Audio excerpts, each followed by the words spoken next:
Өтүп бараткан жыл маданият тармагындагы жаңылыктарга абдан бай жылдардан болду. Башкача айтканда, бул тармакта көптөгөн иш-чаралар өттү. Ошол эле учурда маданий объекттерде оңдоп түзөө иштери жүргүзүлдү. Бүгүнкү күндө Токтоболот Абдымомунов атындагы Кыргыз драма театры менен Чыңгыз Айтматов атындагы Орус драма театрында оңдоо иштери жүрүп жатат. Оңдоп түзөө иштери 2020-жылы аяктайт. Андан сырткары Баткен театрында оңдоо иштери жүрүп жатса, Кочкордогу Чолпон театры толугу менен ремонттолду. Бул тууралуу маданият маалымат жана туризм министри Азамат Жаманкулов жыл жыйынтыгын чыгарып жатып билдирди. Ал келерки жылы Бакен Кыдыкеева атындагы Жаштар театры жана Гапар Айтиев атындагы Көркөм сүрөт музейи толугу менен реконструкцияланаарын кошумчалады.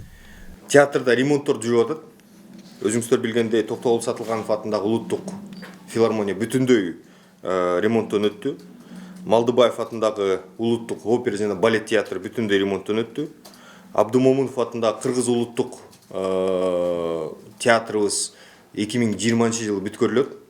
Чыңгыз Айтматов атындагы Орус драма театры 2020 жылы бүткөрүлөт. Ибраимов атындагы Ош улуттук драма театрыбыз быйыл бүткөрүлдү, 16 миллион бөлүнгөн. Маданият маалымат жана туризм министрлигине караштуу маалымат жана массалык коммуникациялар департаменти бар. Департамент үстүбүздөгү жылы 92 телеканалга, 40 радиого жана 674 телерадио берүү операторуна лицензия берген. Уруксат кагазын алгандарга мыйзамдын талаптарын сактап жатышабы же жокпу деген жүйөө менен бир жылда 3 жолу мониторинг жүргүзүлгөн. Текшерүүнүн жыйынтыгы менен 59 телеканалга жазма түрүндө эскертүү берилген. Мына декабрдан баштап штраф сала баштадык.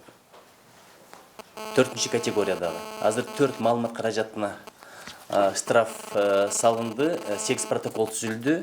8 протокол дегенде 4 протокол мамлекеттик тил боюнча, 4 протокол контент боюнча.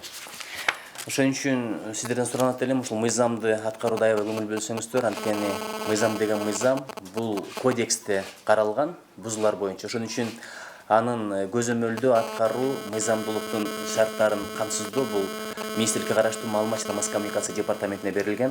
Бул жакта биз өтө олуттуу иштерди жүргүзөбүз.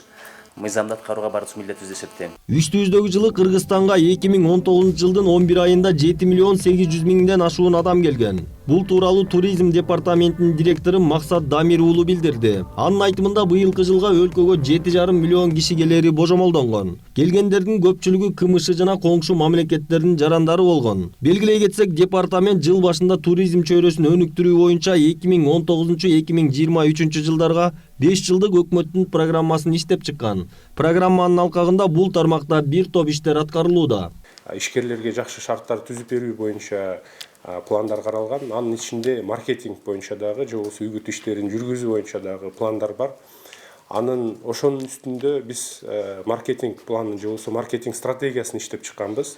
Ошол маркетинг стратегиянын алкагында биз быйыл 2019 жылы мына Кыргызстан негизги биздин туристтик рыноктарга, туристтик сата турган базарларга Кыргызстанда эң негизги 3 туристтик продукт бар деп жарыяладык. Ал биринчиси бул рекреация же болбосо бальнеологический боюнча туризм.